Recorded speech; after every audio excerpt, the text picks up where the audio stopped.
Buenas tardes, Álvaro Cedeño y Álvaro Cedeño les saludan en este episodio número 212 de Diálogos con Álvaro Cedeño. Esta es una conversación intergeneracional que toca temas como acción humana eficaz, espíritu emprendedor, transformación de conflictos y política pública. Hoy para conversar sobre el artículo publicado esta semana en la página web alvarocedeno.com titulado Valores y Valores. Muy sugestivo el título, pero además muy interesante el artículo. Papá, ¿cómo estás? Muy bien, muy bien. Bueno, me Eh, alegro mucho.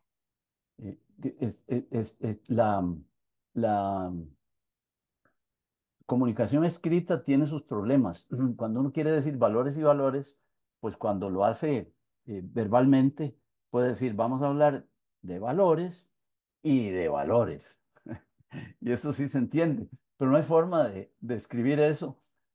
Se pueden poner negritas, tal vez se puede subrayar, ¿verdad? Se podría poner en mayúscula uno de los valores, pero ya eso sería violatorio para la Real Academia y tal.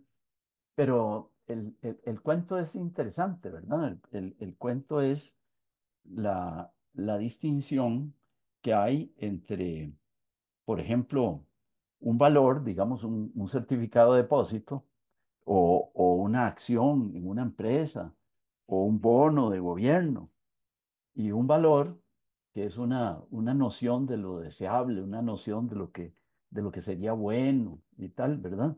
En un caso estamos hablando de valores desde un punto de vista financiero y en el otro caso estamos hablando de valores desde un punto de vista ético.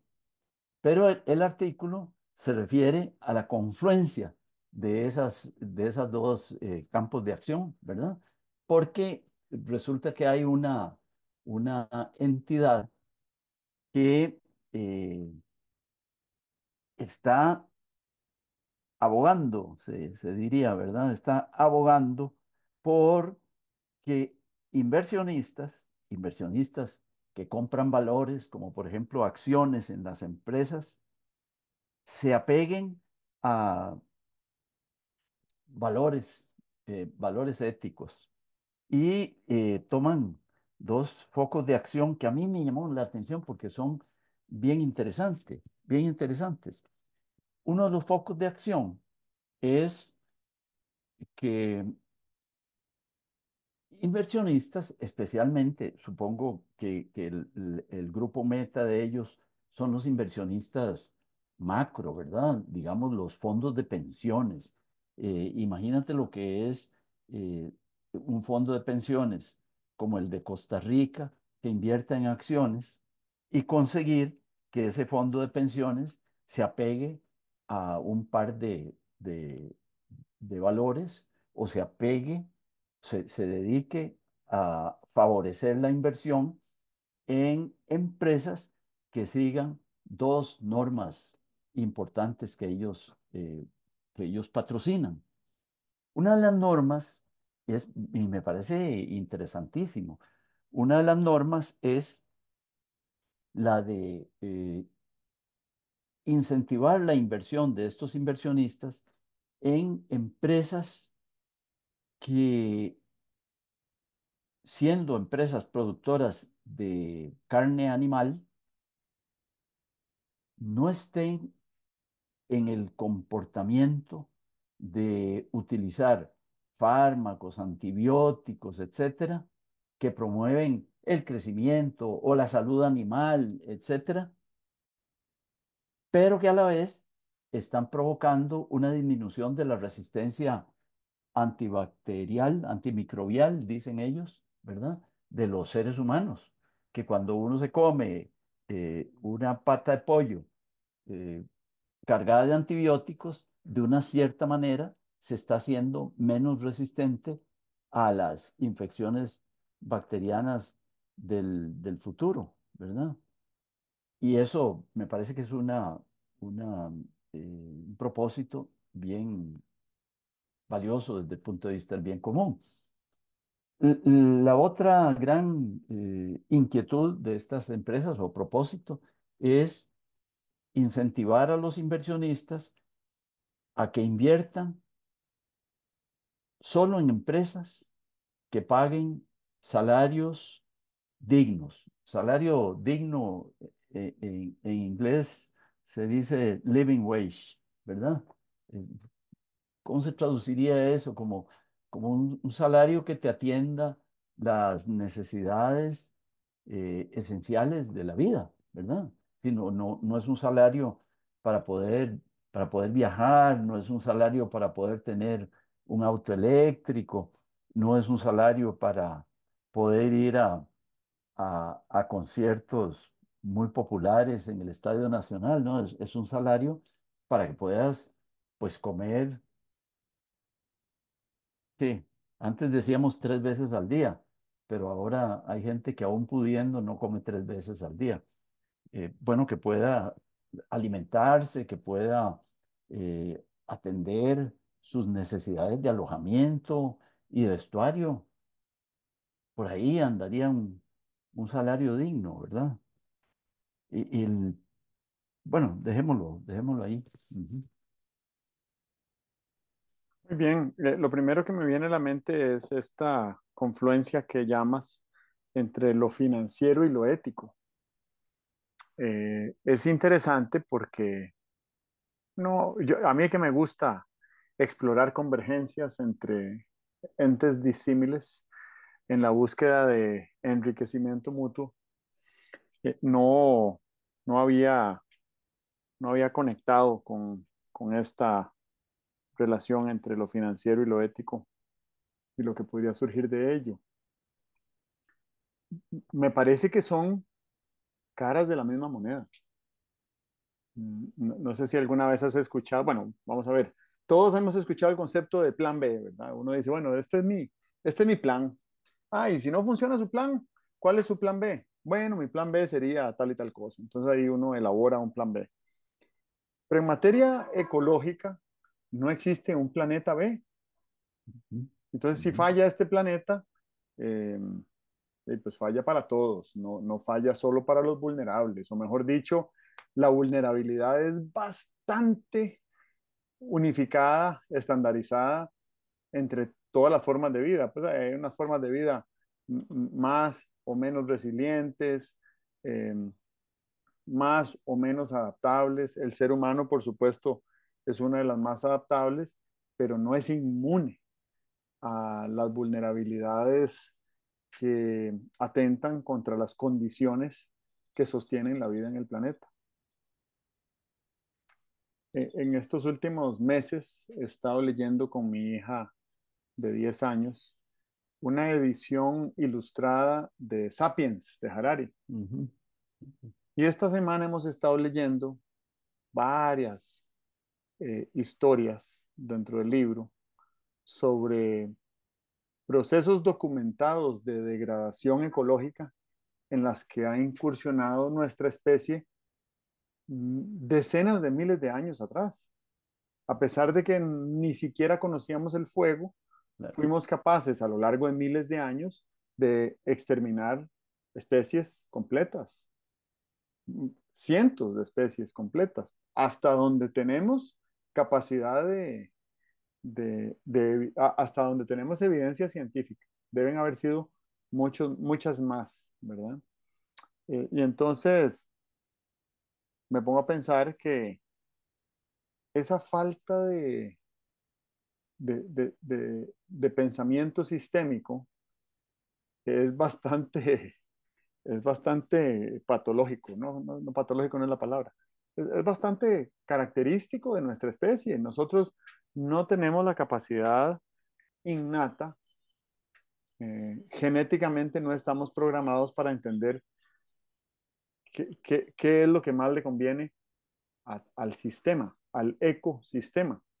Entonces actuamos de una manera que es degradante al ecosistema, aunque eso a largo plazo implique detrimento para nosotros mismos.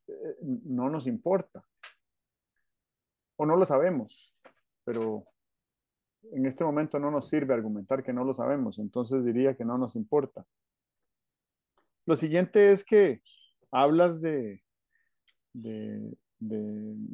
producción animal y de antibióticos y eso. Y lo que me viene a la mente es que el paradigma económico del extractivismo, que consiste en extraer valor de un lugar y monetizarlo para generar una riqueza monetaria, es un esquema piramidal. Es como un esquema de Ponzi, ¿verdad? Que yo puedo extraerle todo el valor que pueda al suelo produciendo algún tipo de cualquier producto. En este caso mencionabas ganado vacuno y no me importa como productor que se degrade el suelo del cual produzco mi ganado. No, no sería mejor que la producción de ganado fuera tal vez un poco menor, pero que restaurara los suelos en el proceso. Y eso pudiera garantizar que dentro de 10 años y dentro de 50 años y dentro de 100 años todavía se pudiera producir ahí carne animal. Me parece que eso es algo que habría que valorar. Pero si es un esquema piramidal, donde yo lo que trato es de sacarle la máxima ganancia en el menor tiempo posible, aunque los que vengan después no lo puedan hacer, o aunque yo mismo no lo pueda hacer después, Ujú. entonces no me importa. Creo que ese es el extractivismo. Mientras que si cambiamos el, el, el tipo de pensamiento, el paradigma de pensamiento hacia hacia un criterio de impacto y no hacia un criterio de acumulación. Entonces viene aquella pregunta que se hace Peter Diamandis en algún momento de lo aspiracional que se ha convertido ser billonario, billonario en sentido, dicho como un anglicismo, ¿verdad? En español no se utiliza el término, pero lo voy a utilizar para efectos prácticos. Billonario, un billón son 1.000 millones, ¿verdad? Y entonces la pregunta que se formula Peter Diamandis es, ¿cómo hacemos para poder impactar a 1.000 millones de personas? Dice, esos son los nuevos billonarios, las personas que impactan a 1.000 millones de personas, obviamente satisfaciendo sus necesidades. Y es un ejercicio muy bonito pensar cuáles necesidades existen que nuestro quehacer podría impactar a esa cantidad de gente. Hablabas ahora de salario digno y es complicado hablar desde el privilegio de quienes necesitamos poco, ¿verdad? No tenemos nuestras necesidades básicas cubiertas, pero no sabemos en realidad cuáles son las necesidades básicas no cubiertas de miles de millones de personas. Entonces muchas veces estamos asumiendo que toda la problemática de la digitalización es un problema universal y la mitad de la población del mundo no tiene acceso a Internet. Entonces, la inteligencia artificial va a desplazar algunos trabajos y ¿quién está preocupado por eso? Bueno, seguramente está preocupado quien está enterado y quien está enterado porque tiene Internet. Y quien no tiene Internet eh, todavía todavía no le ha llegado esa preocupación. Estoy seguro que tiene muchas otras, ¿verdad? Estaba conversando esta semana en una entrevista en radio, poniendo en perspectiva el problema del agua a nivel global. Hay 1.000 millones de personas en el mundo que no tienen acceso constante a agua potable. 1.000 millones de personas. Una de cada 8 personas, ¿verdad? Quiere decir que entre, entre, tu, entre los habitantes de tu casa y los habitantes de la mía, si fuéramos representantes del mundo, uno de nosotros no tendría acceso a agua potable. Y eso a mí siempre me impacta mucho, porque es un problema que no logramos resolver cuando vivíamos en absoluta abundancia material y posibilidad y efectividad multilateral para resolver ese tipo de problemas.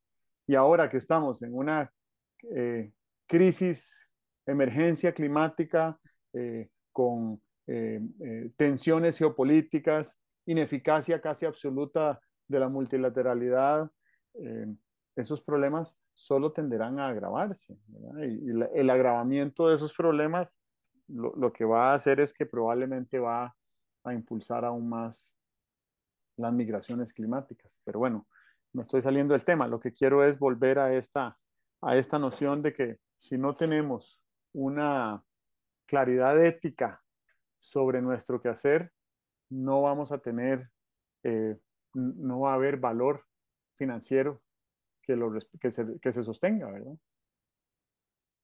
Ujú. Es eh, sugestivo que uno pudiera ponerse a pensar en, en cómo grandes progresos de la humanidad se han convertido a la vez en grandes peligros. Por ejemplo, la sobreexplotación, digamos, de la tierra. La sobreexplotación de la tierra solo tiene sentido si los productos de la tierra son conservables, ¿verdad? A nadie le interesaría una producción de tomates eh, permanentemente abundante, porque tendríamos que almacenar los tomates que no se pueden almacenar, son perecederos, etcétera. Bueno, o tendríamos que eh, fabricar ketchup para media humanidad. Pero, ¿qué es lo que hace posible que la gente pueda a corto plazo aspirar a tener una gran producción de productos perecederos, una gran producción de productos agrícolas en general? Bueno, la moneda, porque la moneda es un acumulador de valor, ¿verdad? Si, produces cosas a corto plazo y eh, la perecibilidad se desaparece porque los dólares no se corroen, ¿verdad?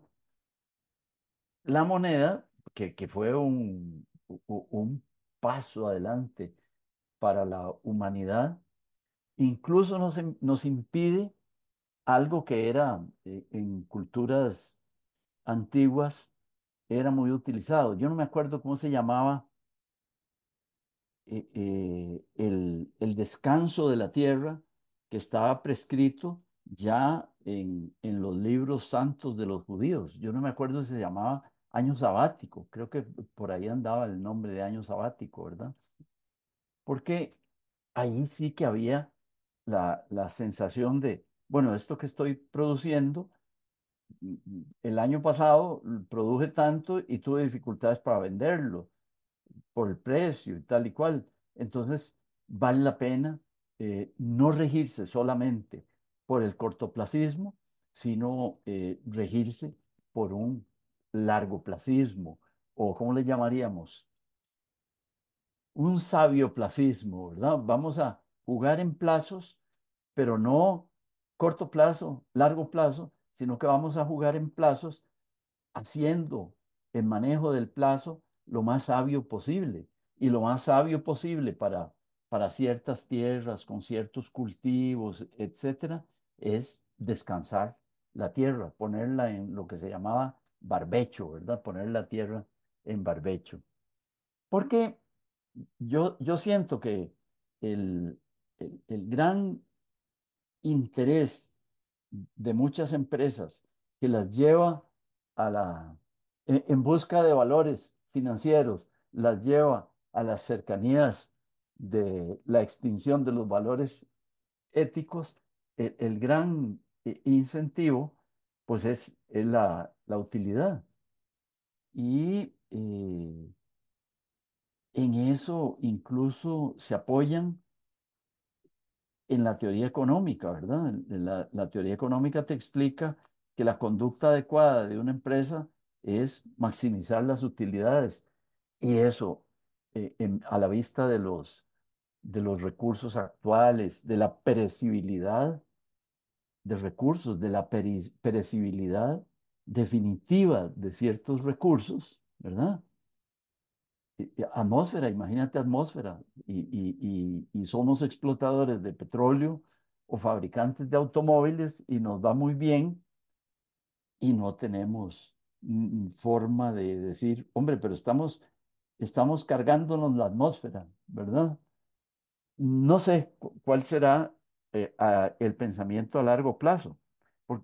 A corto plazo es, hagamos toda la utilidad que se pueda y luego ya veremos, alguien inventará algo para restablecer la atmósfera. Ahí creo yo que, desde luego, como lo decías al principio, estamos enfrentándonos a problemas que no existían hace, bueno, cuando se escribió Los límites del crecimiento, eh, creo que fue hace como 60 o 70 años, ¿verdad? Ahí esa campanada nos alertó, pero nos alertó de mentirillas, porque realmente es, tal vez, yo no sé, los últimos 30 años en que hemos tenido esa preocupación ya muy difundida, y tal vez los últimos 10 años. Hay personas que hasta ahora se dan cuenta de que lo del cambio climático era en serio, con veranos tan largos y tan secos, ¿verdad? Bueno, con desertificación de territorios. Lo del Canal de Panamá, a mí me parece que deberíamos estarlo enseñando en, en las escuelas, porque más cerca no podemos tener una obra que tenga significado mundial, ¿verdad? Eh, y sin embargo, la noticia de lo que está pasando en el Canal de Panamá no ha llegado a todas las personas, aún en este país que es vecino de Panamá, ¿verdad? Bueno, por esa razón, a mí me llama mucho la atención el, el- la, la- la aspiración de esta empresa. Fíjate que el lema, voy a leerte el lema de esta organización. La organización se llama eh, Shareholder Commons. Luego aclaramos qué quiere decir Shareholder Commons. La, la, el lema de la empresa es, de la entidad esta, poner vallas de seguridad para proteger nuestro interés común. Y este lema se explica diciendo lo siguiente: si el capitalismo de mercado libre nos ha hecho más sanos y más ricos por más de 2 siglos. Y eso es una verdad incontrovertible. Todos lo aceptamos. Pero crece el reconocimiento de los costos que estamos pagando por decisiones de negocios miopes que le dan más importancia a las ganancias que a nuestro entorno natural y a las necesidades humanas, ¿verdad? Fíjate que no hay duda de que una empresa tiene más utilidades si no paga salario digno, ¿verdad? Si es una sweatshop, se le llama, ¿verdad? Eh, un sweatshop es una fábrica donde se suda, ¿verdad? Una fábrica donde se suda. Yo no sé si yo te he contado alguna vez que yo trabajé en una empresa española que producía lana para tejer. Y en esa empresa había un hombre que era el gerente, que era muy mayor, era mucho mayor que yo. Y él contaba que el capataz de la planta usaba látigo. Es extrañísimo que en Tarrasa, Cataluña, alguien te cuente, en esta empresa, el capataz usaba un látigo para conseguir que la gente hiciera las cosas más rápido, que pusiera más atención y a la hora de la hilatura se equivocara menos y hubiera menos productos desechados, ¿verdad? Bueno, en un sweatshop, en una fábrica donde se suda como, como lema, ¿verdad? Aquí se viene a sudar, ¿verdad? En una fábrica de esas, ahí no se pagan salarios dignos, no se pagan salarios que puedan subvenir a tus necesidades básicas. En esa empresa se hacen más utilidades el año entrante. El año entrante harán más utilidades porque están pagando salarios muy bajos, ¿verdad? Pero qué interesante, cuando estamos pagando salarios por debajo de ese umbral de satisfacción de las necesidades elementales, estamos creando exclusión. Y crear exclusión me parece a mí que es ir minando la forma de nuestra convivencia.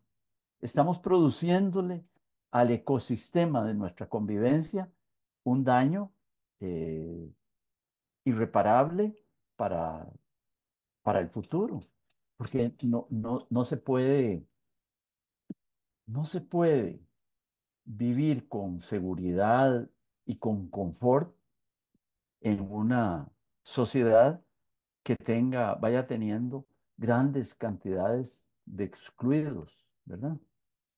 Bueno, eso es algo que me llama mucho la atención de estos señores que se han organizado en un proyecto emprendedor para decir, nos vamos a preocupar por, eh, nos vamos a preocupar por los bienes comunes de los inversionistas, ¿verdad? Por ahí debe andar el, el- el- la finalidad del nombre, ¿verdad?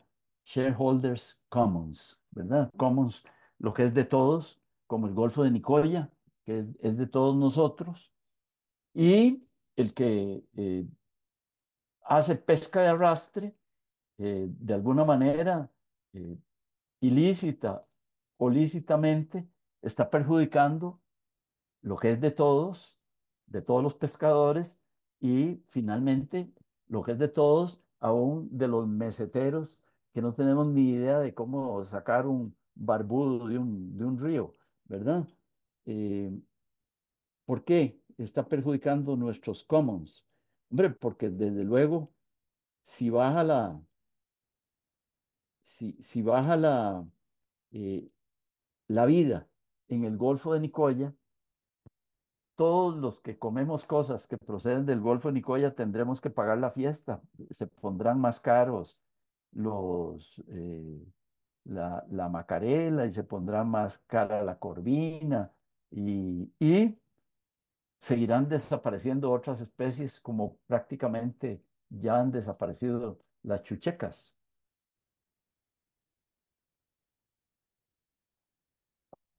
A mí me parece que eso que dices del valor conservable de la tierra tiene mucho potencial, porque la sostenibilidad es un concepto muy abstracto. Eh, yo creo que hablar de sostenibilidad implica tener que aprender un concepto nuevo. Y bueno, ¿y qué hacemos con quien no lo ha aprendido?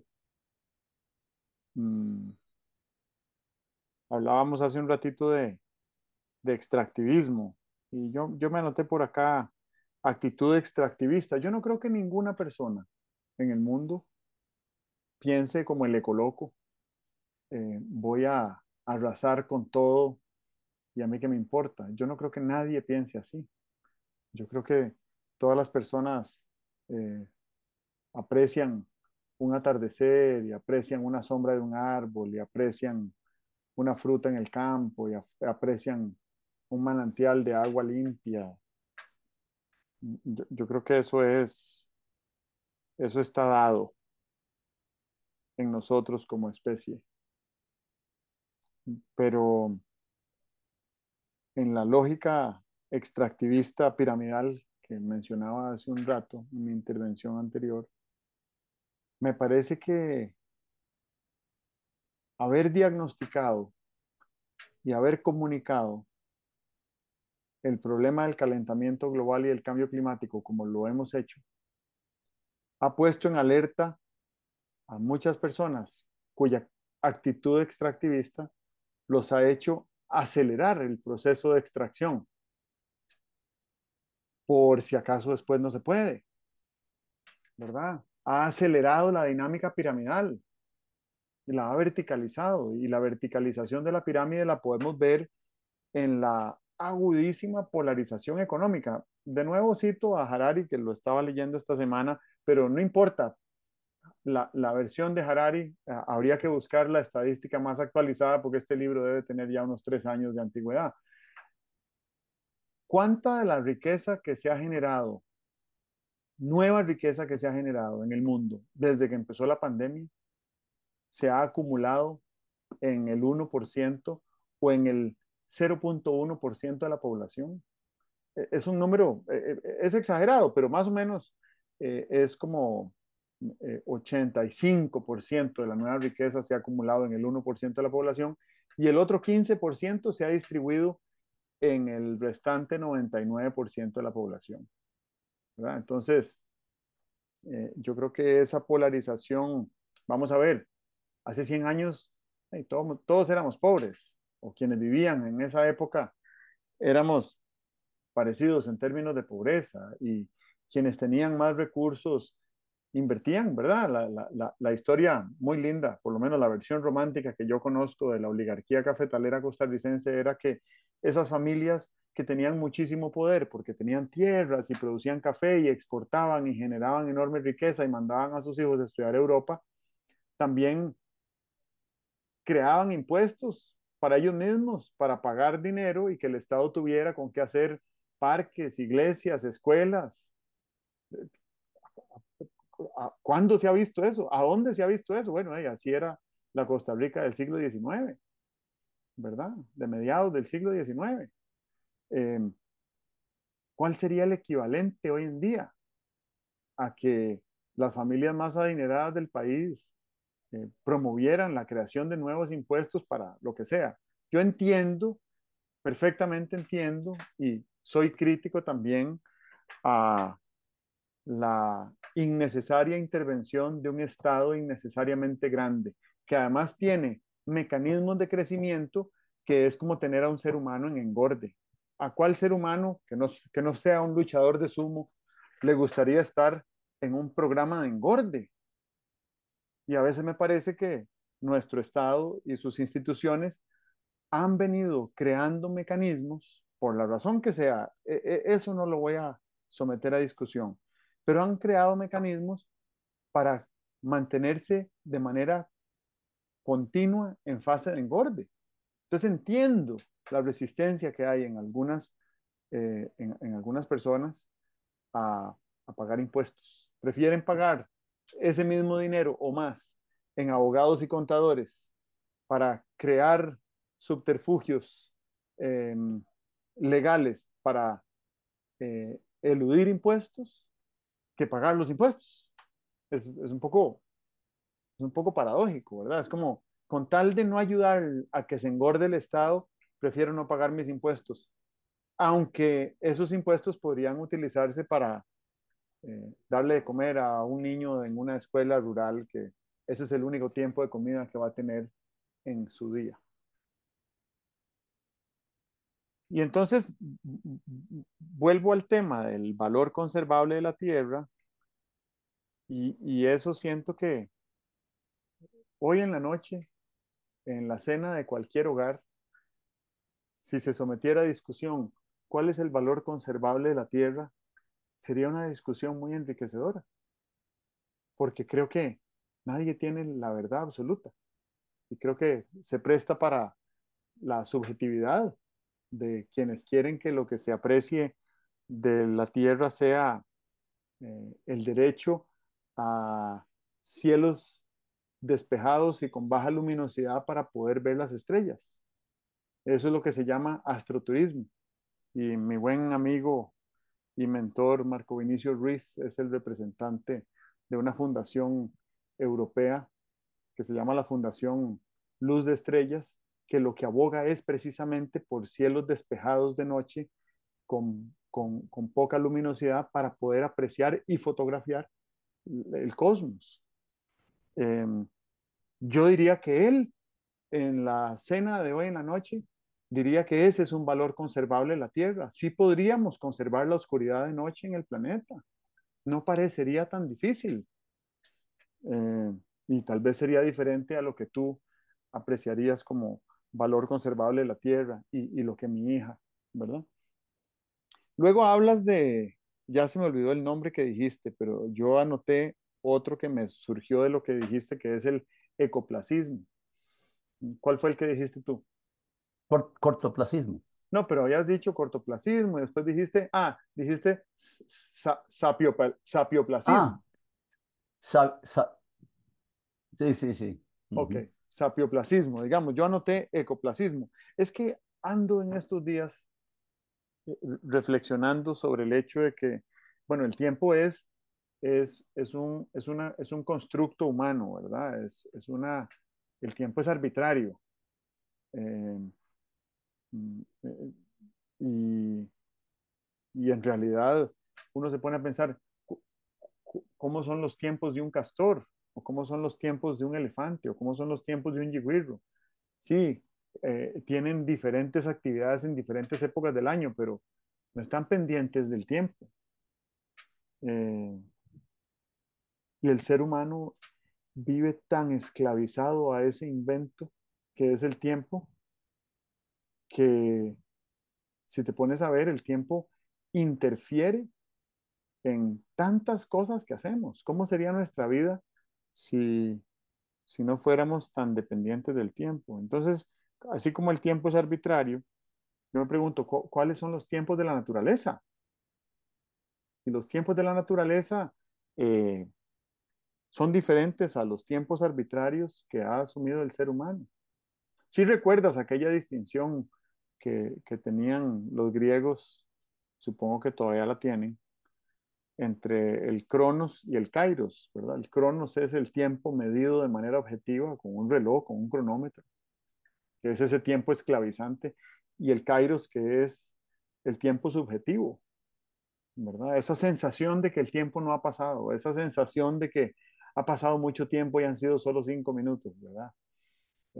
Y hay muchas explicaciones, muchos abordajes científicos sobre a qué se debe y tal, pero el tiempo es subjetivo y creo que Einstein diría también que desde el punto de vista físico-matemático el tiempo es relativo y hay algunas cosas que tienen unos procesos que demoran unos tiempos y eso no entra dentro de la escala temporal de lo que esclaviza tanto al ser humano. Entonces sí me gustaría tratar de ver si dentro de esa noción del valor conservable de la tierra podríamos empezar a pensar sobre el tiempo de una manera diferente. Eso, porque lo último era lo de la actitud extractivista. Yo creo que la actitud extractivista no es consciente ni es intencional, pero sí creo que se ha acelerado esa actitud extractivista cuando nos dimos cuenta de que estábamos en problemas porque se nos estaba agotando, eh, estábamos en un problema de ecoplasismo, se nos está acabando el tiempo para que este planeta sea viable, ¿verdad? Fíjate que hace poco, no recuerdo si lo comentábamos en un diálogo o lo comentábamos personalmente, vi un programa en el cual se daba noticia de unos inversionistas europeos eh, que tenían un movimiento eh, que se llamaba algo así como impuestos ya. Y la tesis que sostenían era que las ganancias que ellos tenían eran tan grandes que desde luego aguantaban pagar más impuestos y entonces estaban haciendo promoción para que los estados les pusieran más impuestos, ¿verdad? Y desde luego, a uno le parece y dice, hombre, mira si los inversionistas están de acuerdo en esto, ¿qué contratiempo podría haber? Y resulta que sí, resulta que, decían ellos, una de las primeras cosas que hay que hacer para que un movimiento de estos en distintos países de Europa funcione es evitar los paraísos fiscales, ¿verdad? Evitar que un país diga, no, yo voy a coger aquí inversiones, no voy a poner en marcha esas ideas de aumentar los impuestos y desde luego muchos inversionistas se irán para allá. Pero lo que me llamaba la atención era la decisión del inversionista de decir, sí, yo gano mucho dinero, me voy a pasar no sé cuántos años para gastar lo que tengo acumulado, así que yo pienso que para vivir en una sociedad que no tenga algunos riesgos, ¿verdad? Como la exclusión, la falta de salud, etcétera, yo estoy dispuesto a pagar más impuestos. Eh, Eso, si uno lo traslada a un país como Costa Rica, yo diría, en un país como Costa Rica, eso no ha sido un sueño a lo largo de la historia.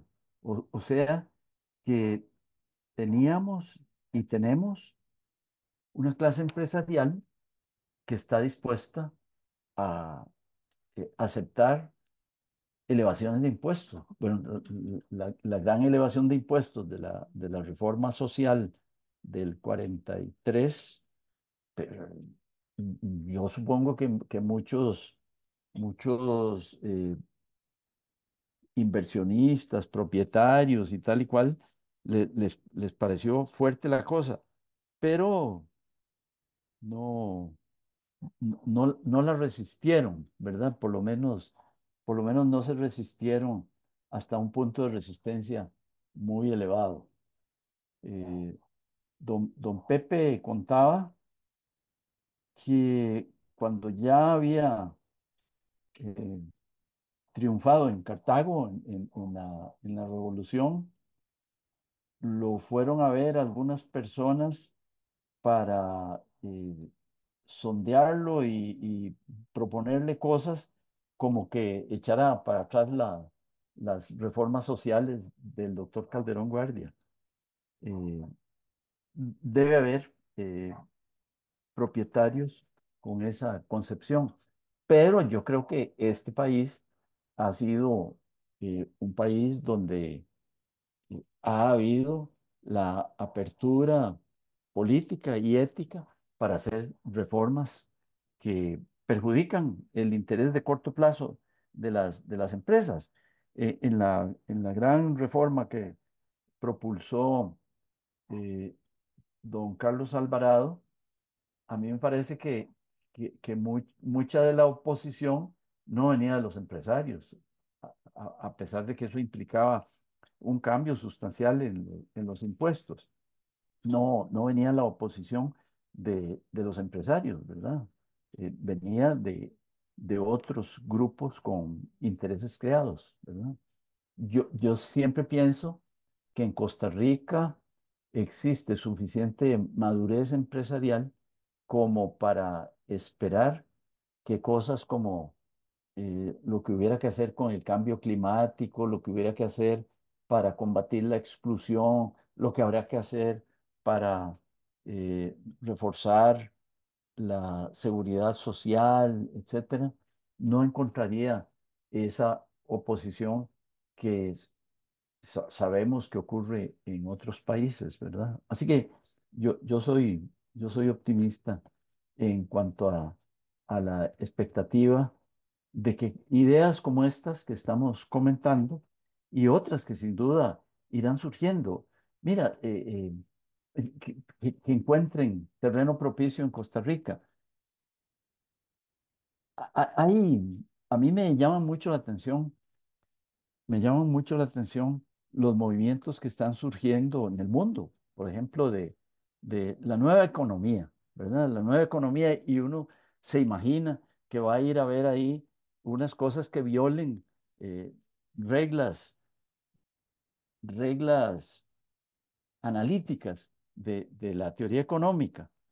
Y no, lo que hacen los cultores de la nueva economía es decir, bueno, cambió el mundo, cambió el mundo. Estamos en un mundo con recursos limitados, estamos en un mundo donde lo que es de todos está en peligro y tal y cual. Entonces veamos a ver cómo revisamos ciertos preceptos de la vieja economía, que era, yo no sé, porque no conozco mucha teoría ni mucha doctrina en economía, pero he tenido la duda por años de si los que empezaron a proponer la maximización de los resultados, ¿verdad? La maximización de las ganancias, lo proponían puntualmente o lo proponían como una aspiración. O sea, a mí me parece que hay que aspirar a que aumenten las ganancias, pero no hay que considerarse un mal nacido si uno no logra hacer la ganancia más grande que se pueda hacer. Yo creo que una vez escribí una nota que se llamaba Nobleza obliga. A mí me parece que el poder, y parte del poder es el conocimiento que tengas o los recursos que controles, el poder eh, obliga, como decían los clásicos, eh, nobleza obliga. Y si tienes empresas o inversiones muy rentables y tal y cual, creo que deberías por nobleza y por solidaridad con la comunidad en la cual funcionas, estar abierto a considerar que ese precepto de la que el precepto de la maximización de las utilidades no concluye, no tiene un incumplimiento que concluya en pecado mortal. No es pecado mortal pagar salarios que estén por encima de los salarios mínimos. Y hay muchas empresas que pagan salarios que están por encima de los salarios mínimos, ¿verdad? No es pecado mortal eh, comprar a un proveedor que no te esté vendiendo al mejor precio, ¿verdad? No es pecado mortal. Me parece que ya se puede, ¿verdad? En lo que llaman fair economics, ¿verdad? Una empresa puede decir, yo le compro a este proveedor porque aunque me esté vendiendo a un precio ligeramente superior al que me vendería otro, le compro a este porque sus políticas de desarrollo de personal o sus políticas salariales o sus políticas de contribución a la comunidad me resultan atractivas. Eso no es que me vea obligado con un reato de excomunión a hacer las utilidades más grandes que se pueda hacer en un determinado negocio. Muy bien, yo siento que queda, queda planteada esta confluencia, esta convergencia entre valores y valores. Me Ajá. pareció muy sugestivo el artículo. Eh, pues obviamente da para más, ¿verdad? Y me gustaría que lo exploráramos más a fondo en otro momento, como todos los temas, creo yo. Tal vez no seremos nosotros, pero sí estamos provocando el diálogo y ojalá sembrando una semilla. Te Muy bien. agradezco por esa y todas las demás semillas que has sembrado en Bueno, mí. muchas gracias por concurrir a este diálogo. Que estés muy bien, nos vemos, bueno, nos vemos mañana, pero eso a los oyentes no les incumbe. Les resulta irrelevante. Sí, exacto. Muy bien. Ok, Ok, hasta bueno, luego. saludos.